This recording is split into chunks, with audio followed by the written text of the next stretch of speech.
Welcome to History File. This unit, for the 14 to 16 age group, focuses on Nazi Germany. The programmes use an investigative approach, using first-hand evidence from 5 people who lived through the rise of National Socialism. Students can evaluate for themselves how and why Germany fell into the hands of Hitler.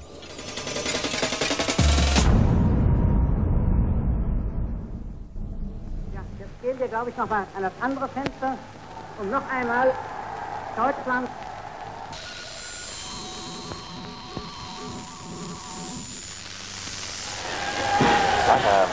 Like a fire, like a blazing fire, the news spreading across Germany. Adolf Hitler, Chancellor of the Reich. 1 million hearts burning up with joy. We can see banners glowing blood red, and in the center of each one, the symbol of our hope, crooked cross, the swastika. Look at that. January the 30th, 1933. Nazi brown shirts salute their Führer, their leader, Adolf Hitler.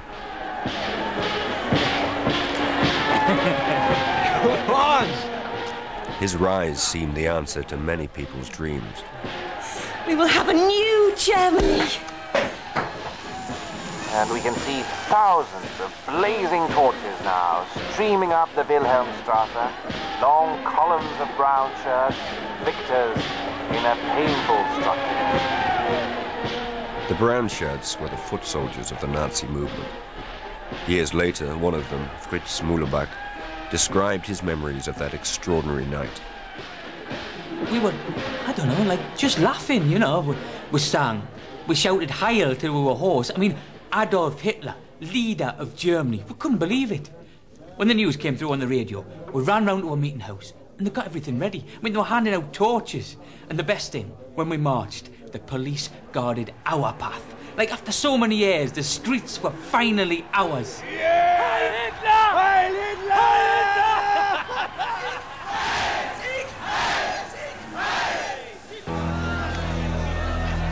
But not every German joined the brown shirts in their celebration that night. For they knew that now in power, the Nazis would allow no opposition. And all those that stood against them, Hitler had promised to destroy.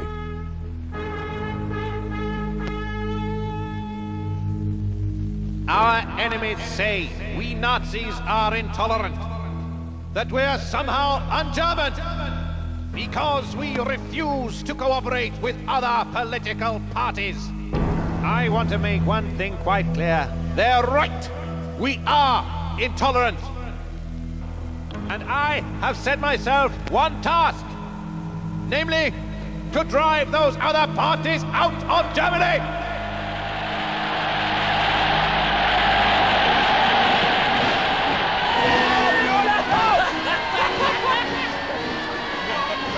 Hitler's rise to power would cause death and suffering on a scale rarely seen in history. Yet on January the 30th, 1933, many millions of Germans welcomed Adolf Hitler as their savior. Why?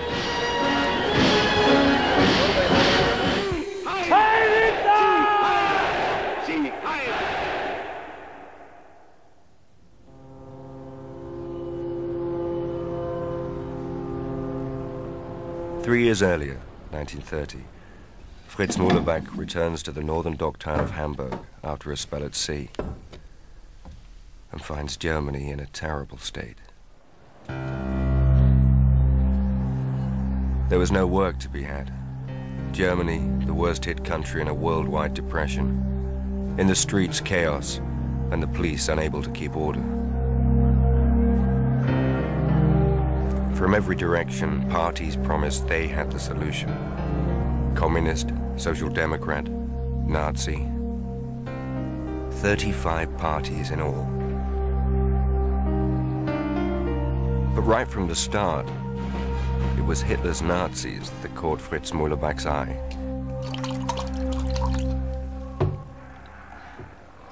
They were like smarter than the other parties. The communists, social democrats. I mean, the Nazis had uniforms, and their boots were like jackboots, always shining. It's impressive. And then, one night, I'm down the docks, and I sees this fight. Well, this fella getting beaten up. So, I goes in to help him, gets myself a torn ear. It turns out he's this brown shirt. He says, why don't you come along, to a meeting? That was how I got started.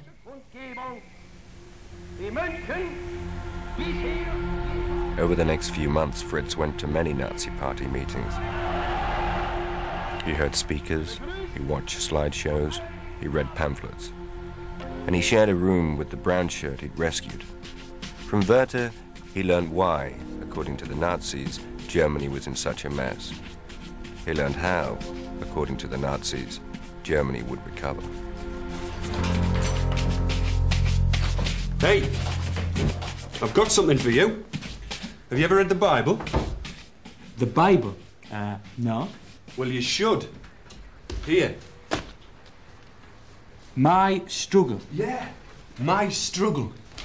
By Adolf Hitler. Well, it's my Bible anyway. 1924, Landsberg prison, he wrote that. They locked him up for speaking the truth, can you believe that? And in prison, he writes this. And now, I give it to you. So, enjoy. My Struggle, Mein Kampf. It's a mishmash of autobiography and history and racist venom. It covers everything from Hitler's blind hatred of the Jews to his love of boxing. But like no other source, it explains the roots of Nazism.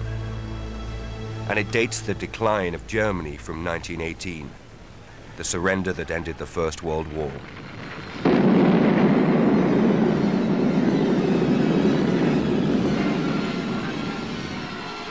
The German army will cease fire immediately and then surrender in good condition 5,000 field guns, 25,000 machine guns, 3,000 trench mortars, 1,700 aeroplanes.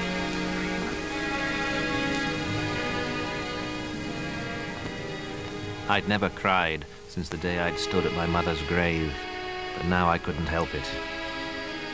Was it all in vain, the deaths of 2 million heroes? I dug my burning head into my pillow and wept.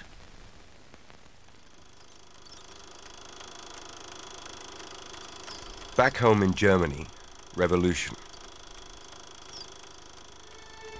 The Kaiser, Germany's all-powerful ruler, had fled. In his place, democracy, politicians chosen by popular vote. For many soldiers defeated at the front, Hitler amongst them, it seemed this revolution back home had cost Germany the war. I mean, do you think the army couldn't have won that war? They were stabbed in the back. Stabbed in the back, right. Betrayed by cowards, politicians, Jews back home. They didn't care for our honour. And all the shame our country suffered since. The criminals of November 1918. It's them as caused it all.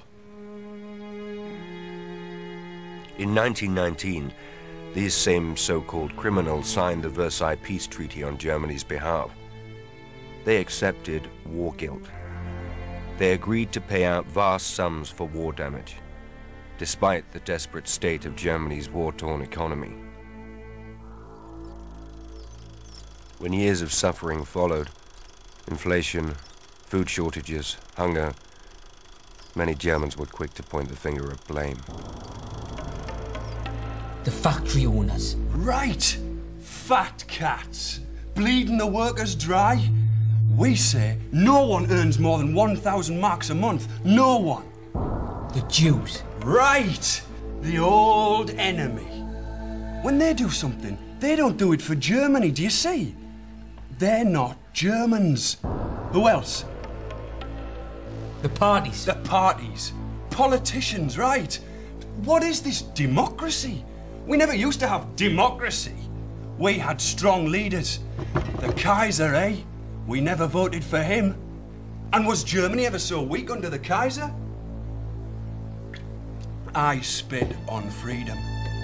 It's the patriotic thing to do.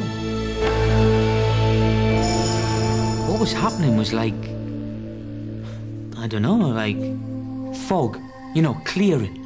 And suddenly it all made sense.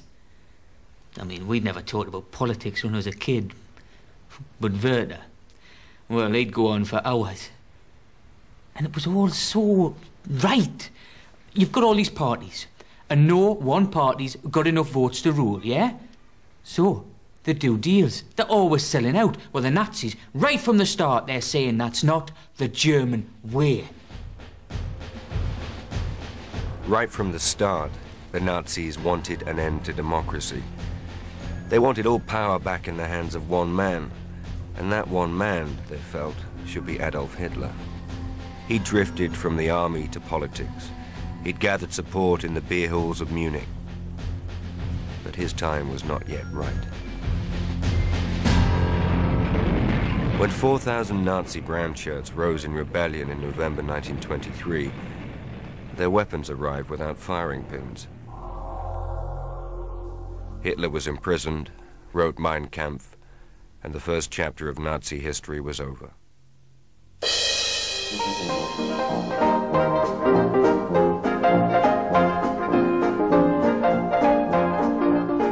Germany in the late 1920s. Music, theatre, cinema, cabaret. Enormous energy eaten up seeking serious pleasure. These were the years Fritz spent at sea. Not that the good times were for working class lads like him. Meanwhile, Hitler saw the nightclubs and found them shameful. He'd begun to see himself as some hero of old, his mission to slay the monster of democracy. Our public life today encourages this wallowing in pleasure. We must clean away this filth, this plague, and we must clean it away ruthlessly and without wavering. Hitler's problem was simply persuading Germans they needed some knight in shining armor. But then, on October the 24th, 1929, Wall Street crashed. The worldwide depression that followed hit Germany hardest of all.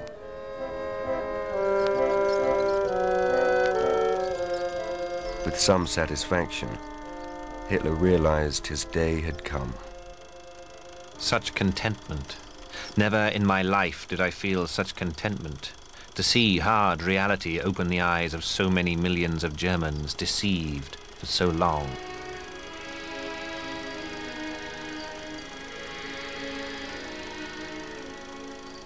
In 3 years, German production halved. Thousands of small businesses collapsed. Unemployment rose to 6.5 million. 17 million, a third of the population, was supported by the dole. I just got back from sea, laid off. It was terrible. You looked around at all that misery. Men just hanging around on street corners. Queues down the labour exchange, you thought, this is hopeless. I won't get a job. Those in work had had their wages cut. It was just depression everywhere. What is it? Horse. Just total depression. And it wasn't just the workers. I mean, those with money and savings, middle-class folk, you know, they were frightened they'd lose everything. Prices going up. Banks closing their doors. And when they looked to the government to do something, nothing. Social Democrats have walked out of Parliament. They say they can't agree to cut the dole. How can we afford to pay every man the dole? It's nonsense. So we have a new government. Every day we have a new government.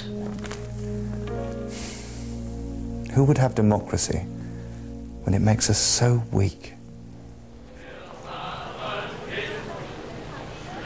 In the face of depression, and with democracy on the point of collapse, the German people looked for new solutions.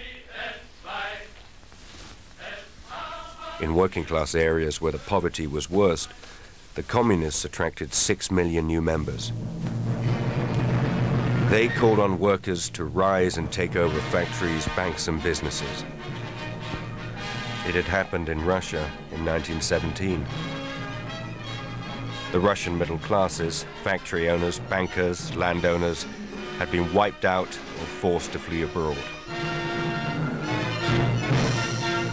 Not surprisingly, most middle-class Germans saw communism as the worst threat of all.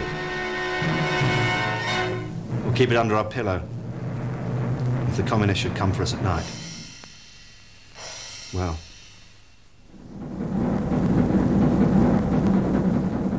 Into this confusion, the Nazis emerged as something new.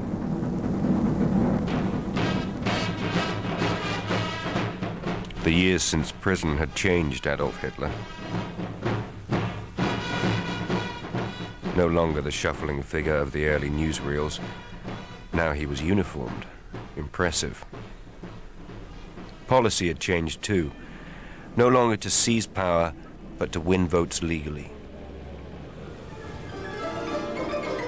They'd play their part in the democratic process and then destroy it from the inside.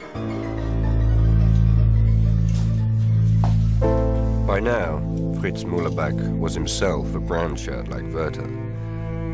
Their job was to hand out leaflets, spread the word, and, by whatever means available, fight the communists. I remember one communist rally. 100 of us brown shirts got in ordinary clothes. And for half an hour, we'd just sit there. And then someone slips a stick of cordite on the stove. Bam! Smoke everywhere. Windows shattered. So, we stand up. Put on our caps, swastika armlets, and give the salute. The Reds start shouting, running about the place like a load of rats on heat, making for the doors. So, we smash the chairs, like we'd been taught. And armed with the chair legs, we'd go for them. Do as much damage as you can before the police arrive. It was all quite deliberate. The Nazis wanted chaos in the streets. Chaos showed the failure of democracy. It made their solution more attractive. You wear it in public? Got one for you too, if you want it. They've no respect for the law, you know. They're just bullies. Yes. Well, at least they're not gutless. And if they're not afraid to take on the communists, we shouldn't be ashamed to say thank you. In 1928, Hitler polled just 800,000 votes. In 1930, he polled 6.5 million. The Nazis, from nowhere, were now the second largest party in the country. The grateful middle classes had much to do with it. But that doesn't explain Fritz Müllerbach. Working class, unemployed. He had nothing to fear from the communists. So, why? These boys, they left school, no factory, no workshop gave them a job. And now the Nazis promise work and bread.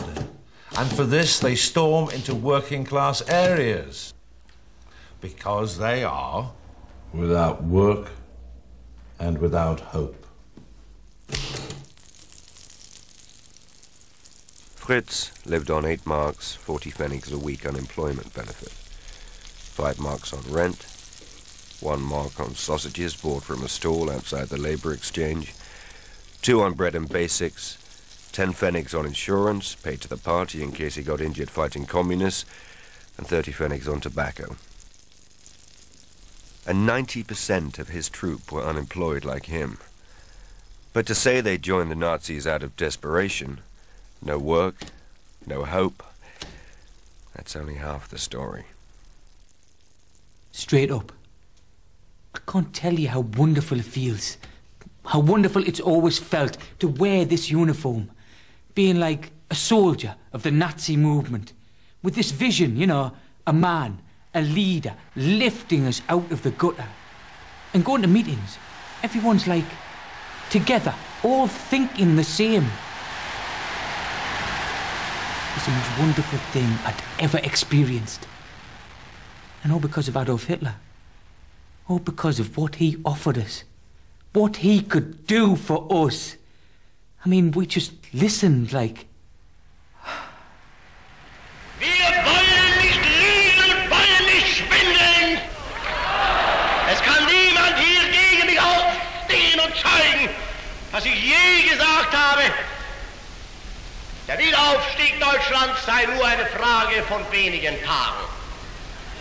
Immer und immer wieder predige ich, der Wiederaufstieg der deutschen Nation ist die Frage der Wiedergewinnung der inneren Kraft und Gesundheit des deutschen Volkes. I mean, that message. The German people finding their inner strength once more. After all these years, Germany spat on by the Allies. Us feeling bad about the war, the shame of Versailles, and now this man says, come, Germans, join together, re-find your strength. I'd never heard anything so beautiful. Wenn wir selbst dieses deutsche Volk emporführen durch eigene Arbeit, eigenen Trotz, eigene Beharrlichkeit, dann werden wir wieder emporsteigen, genau wie die Väter einst auch Deutschland nicht geschenkt erhielten, sondern selbst schaffen mussten.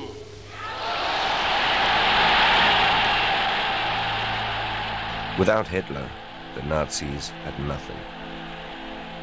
Their vision was of national revival through obedience to a strong leader. But only Hitler had skill and charisma enough to play this role of savior.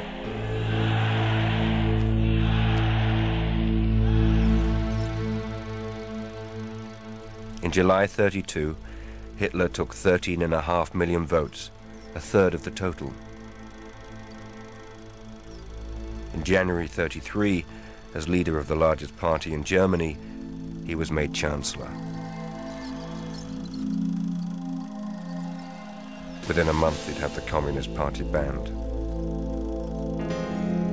Freedom of speech, freedom from arrest, he'd sweep away. The transformation of Germany into a Nazi one-party dictatorship would begin.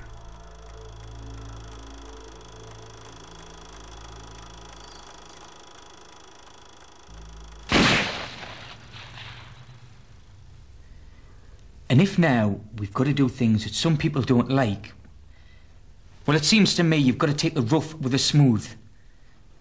Hitler was given us by God, that's what I think. And being part of him, following, no questions, that's the only way to get Germany out of the mess. No more nonsense, really do something. And that's what we're going to do.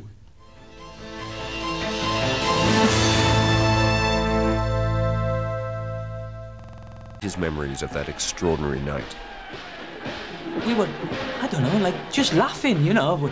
We sang, we shouted Heil till we were hoarse. I mean, Adolf Hitler, leader of Germany. We couldn't believe it.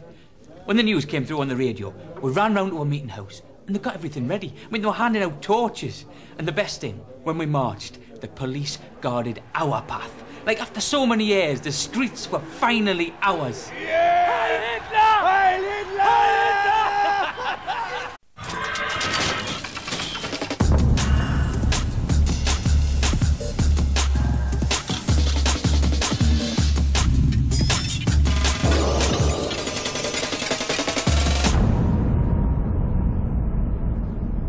Welcome to History File.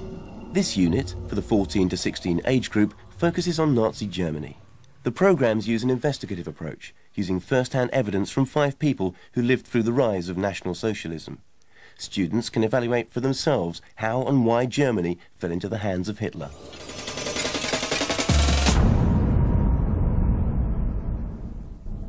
Ja, jetzt gehen wir, glaube ich, noch mal an das andere Fenster, um noch einmal Deutschland.